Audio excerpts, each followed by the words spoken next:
नरेंद्र दामोदर दास मोदी ईश्वर की शपथ लेता हूं कि मैं विधि द्वारा स्थापित भारत के संविधान के प्रति सच्ची श्रद्धा और निष्ठा रखूंगा। मैं भारत की प्रभुता और अखंडता अक्षुण्ण रखूंगा। मैं संघ के प्रधानमंत्री के रूप में अपने कर्तव्यों का श्रद्धापूर्वक और शुद्ध अंतःकरण से निर्वहन करूंगा तथा मैं भय या पक्षपात, अनुराग या द्वेष के बिना सभी प्रकार के लोगों के प्रति संविधान और विधि के अनुसार न्याय करूंगा।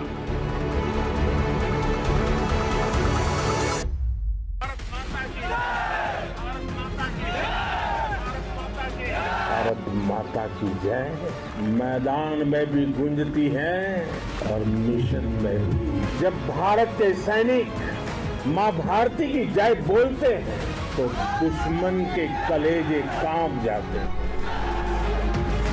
जब हमारी फौजें न्यूक्लियर ब्लैकमेल की धमकी की हवा निकाल देती है तो आकाश से पाताल तक एक ही बात गूंजती है, भारत माता की जय। आग लगा दूंगा कलम से दुश्मनों सावधान, एक परमाणु बम से कम नहीं भारत का नौजवान। जब से आपका नेतृत्व शुरू हुआ तब से हम अरे आपके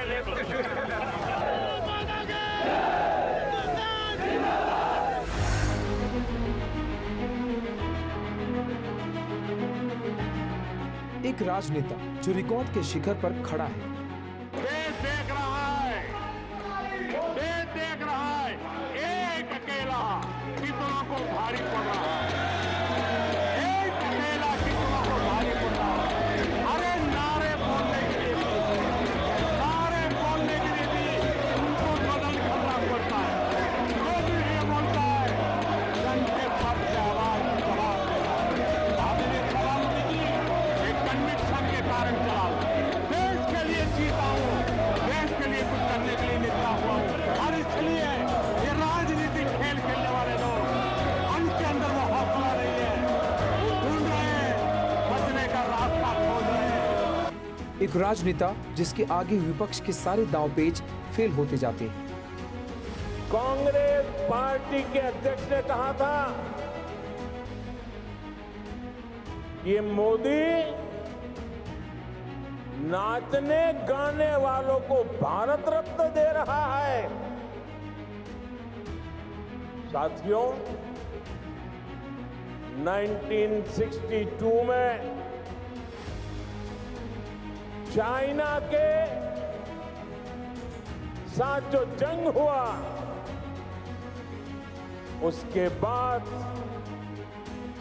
पंडित नेहरू ने जो कहा था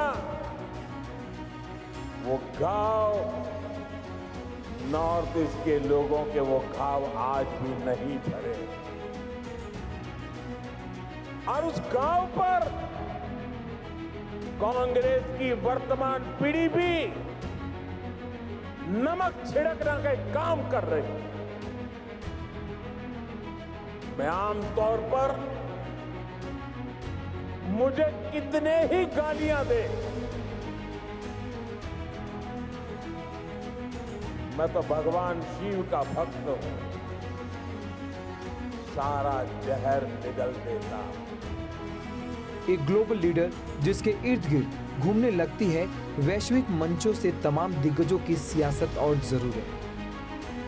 अध्यक्ष महोदय, आज विश्व का हर छठा व्यक्ति भारतीय है। जब भारतीयों की प्रगति होती है तो विश्व के विकास को भी गति मिलती है। When India grows, the world grows. When India reforms, the world transforms. Bharat में हो रहे साइंस और टेक्नोलॉजी आधारित इनोवेशंस विश्व की बहुत मदद कर सकते हैं। हमारे टैक्स सॉल्यूशंस का स्केल और उनकी कम लागत दोनों अतुलनीय है। वो राजनेता जिस पर वार, प्रहार और विपक्ष की हार धार न केवल बेअसर रही बल्कि खुद उनके लिए जहर बन गई। मैं सभी संगठनों से अपील करूंगा कि शांति के रास्ते पर आगे बढ़कर अपने सपनों को पूरा करें, अपने बच्चों के भविष्य को सुनिश्चित करें। और मैं आज आपको वादा करता हूं, मैं आपके साथ हूं। भारत सरकार आपके साथ है, मणिपुर के लोगों के साथ है। साथियों, मणिपुर में जिंदगी को फिर से पटरी पर लाने के लिए भारत सरकार हर संभव प्रयास कर रही है। जो बेघर हो गए ऐसे परिवारों के लिए 7,000 नए घर बनाने के लिए हमारी सरकार मदद दे रही है। हाल में ही करीब 3,000 करोड़ रुपए का स्पेशल पैकेज भी स्वीकृत किया गया है। एक नेता विकास और विश्वास की बदौलत सियासत का अजय ब्रांड बना।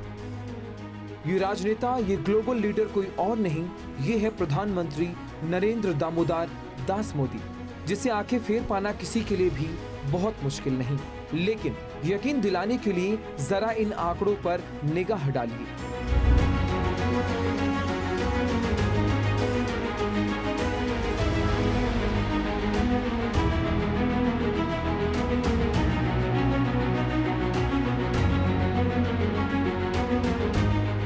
जिसने समूचे विपक्ष को एक मंच पर ला खड़ा किया। सत्ता बदलने की झटपटाहट में पूरा दमखम लगाने के बावजूद मोदी को कोई डिगा नहीं सका। दुनिया ये मानती है और मानेगी, ये एनडीए का महाविजय है। और आपने देखा 2 दिन कैसा चला, जैसे हम तो हार चुके गए। सब चारों तरफ यही दिखता था, क्योंकि उनको अपने कार्यकर्ताओं का मोरल हाई करने के लिए ऐसे काल्पनिक परेड ये करने पड़ रहे हैं। और साथियों, गठबंधन के इतिहास में अगर आंकड़ों के हिसाब से देखें तो ये सबसे मजबूत गठबंधन की सरकार है। लेकिन कोशिश ये की गई कि इस विजय को स्वीकार न करना, इसको पराजय के छाया में डुबो कर रखना, लेकिन उसकी ऐसी चीजों की बाल मृत्यु हो जाती। मोदी की लोकप्रियता उन्हें भारतीय सियासत का वो ब्रांड बना दिया गया है जिसके धमक दुनिया की तमाम एजेंसियों को भी महसूस होती रहती है। उन्हें लेकर कई तरह के रिसर्च न केवल पब्लिश हो चुके हैं बल्कि ये बताते रहे हैं कि उनका अंदाज सिर्फ देश के भीतर नहीं बल्कि देश के बाहर भी देखा, सुना और समझा जा सकता है। अक्टूबर 2022 में डिजिटल रैंकिंग करने वाली कंपनी चेक ब्रांड ने देश के नेताओं में मोदी की ब्रांड वैल्यू सबसे ज्यादा 413 करोड़ लगाई। अगस्त 2023 में अमेरिकी रिसर्च सेंटर प्यू ने बताया कि भारत में हर 10 में से 8 लोग पीएम मोदी के बारे में पॉजिटिव सोचते हैं। 2019 में CSDS के पोस्ट इलेक्शन सर्वे में साफ हुआ कि अगर मोदी प्रधानमंत्री उम्मीदवार नहीं होते तो 1/3 वोटर्स बीजेपी को वोट नहीं देता। आज महाराष्ट्र में झूठ, छल, फरेब बुरी तरह हारा है।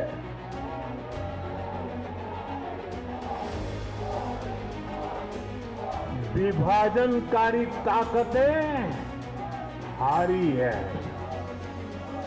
आज नेगेटिव पॉलिटिक्स की पराजय हुई है। आज परिवारवाद की हार हुई है।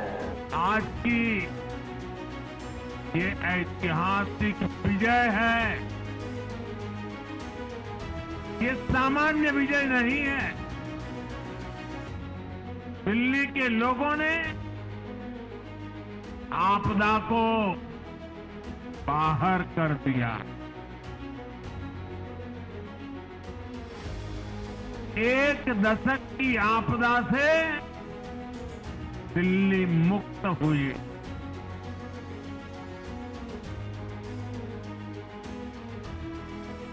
साथियों, दिल्ली का जनादेश स्पष्ट है। आज दिल्ली में विकास, विजन और विश्वास की जीत हुई है। गुजरात के उप मुख्यमंत्री से निकलकर देश के शीर्ष पद तक पहुंचने के लिए मोदी रिकॉर्ड्स की झड़ी लगाते चले गए। 2014 में देश की सत्ता संभालने वाले नरेंद्र मोदी ने प्रधानमंत्री बनने के बाद पहला रिकॉर्ड बनाया। वो था गैर कांग्रेसी बहुमत वाली पहली सरकार के मुखिया बनने का। इतना ही नहीं, 2019 में चुनावी जीत के साथ लोकसभा में पहली बार किसी पार्टी के 300 से ज्यादा सीट जीतने का रिकॉर्ड भी बीजेपी ने मोदी की अगुवाई में बनाया। पहली बार बीजेपी के सदस्यों की संख्या राज्यसभा में 96 पहुंच गई। आज बीजेपी मोदी है, मोदी बीजेपी है। इसे समझने के लिए बस इन तथ्यों को जान लीजिए। मोदी की ब्रांड वैल्यू अपने आप समझ आ जाएगी। 4 वर्किंग बॉडी के जरिए सभी सियासी फैसले लेती हैं, जिसमें national executive, parliamentary board, central election committee और नेशनल काउंसिल शामिल हैं। मोदी इन सभी के मेंबर हैं। किसी भी वर्किंग बॉडी के फैसलों पर उनकी मुहर जरूरी है। 2014 से 2024 तक कुल 68 विधानसभा चुनाव लड़े हैं। इसमें 78% यानी 53 चुनाव मोदी के नाम पर लड़े गए। मोदी का ये बढ़ता कद ही विपक्ष को बेचैन करता रहा। उसने ब्रांड मोदी की काट खोजनी शुरू कर दी। सत्ता में तीसरी बार आने से रोकने के लिए विपक्ष एकजुट जरूर हुआ, लेकिन 10 बरस बाद भी सत्ता का चेहरा नहीं बदला। मुद्दे भी ऐसे ऐसे निकाले जिसने बीजेपी की बिसात को पलट दिया। लेकिन सच यही है कि जहां जहां मोदी खड़े हुए, समीकरण उलट गए। ताकत बढ़ी तो विपक्ष का हौसला भी बढ़ा, तेवर बदल गए। आरोप की नए कटघरे में पीएम मोदी को खड़ा किया गया। उस अवसर पर जनता को भी विश्वास हो गया कि मोदी जी एक बहुत बड़ी उम्मीद थी। मोदी जी एक उम्मीद की करण लेकर उभरे थे। उनको लगता था कि आकंठ भ्रष्टाचार में डूबी कांग्रेस से देश को बचाने के लिए मोदी जी ही पहल करेंगे। तो जनता को बहुत अपूर्व विश्वास था। उस समय ऐसा विश्वास था, मोदी जो भी कहते थे या कुछ यूँ कहिए, उनकी सोची समझी रणनीति ऐसी थी या ऐसी भारतीय जनता पार्टी की रणनीति थी। ऐसे लोगों को रणनीति में शामिल करके लोगों के दिमाग में ऐसा भर दिया गया था जैसे कांग्रेस सिर्फ मुस्लिम परस्त है, हिंदू विरोधी है, और अगर कांग्रेस पार्टी ना होती तो हिंदुओं को उनका असली हक मिल जाता और मोदी जी वो असली हक दिलाएंगे। बात संवैधानिक संस्थाओं की भले हो, लेकिन निशाना प्रधानमंत्री मोदी रहे। ये बात सियासी समझ रखने वाला कोई भी समझ सकता है। पिछले 11 बरस में पीएम मोदी पर ऐसे हमले होते रहे और प्रधानमंत्री मजबूत होते चले गए। फिर चाहे वो मौका 3 तलाक कानून, वक्फ एक्ट, अयोध्या में राम मंदिर निर्माण हो। ये राम के रूप में राष्ट्र चेतना का मंदिर है। राम भारत की आस्था है, राम भारत का आधार है, राम भारत का विचार है, राम भारत का विधान है। और इसलिए जब राम की प्रतिष्ठा होती है तो उसका प्रभाव वर्षों या शताब्दियों तक ही नहीं होता, उसका प्रभाव हजारों वर्षों के लिए होता है। महर्षि वाल्मीकि ने कहा है, राज्यम 10 सहस्राणि प्राप्य वर्षाणि राघव, अर्थात राम 10,000 वर्षों के लिए राज्य पर प्रतिष्ठित हुए, यानी हजारों वर्षों के लिए राम राज्य स्थापित हुआ। साल बदलते गए, कैलेंडर बदले लेकिन सत्ता का चेहरा मोदी बने रहे। सियासत की धुरी मोदी ही रहे। इस बीच मोदी की महत्वाकांक्षा के साथ बदल रही देश की सूरत को दुनिया के साथ देश भी देखता रहा। कभी मोदी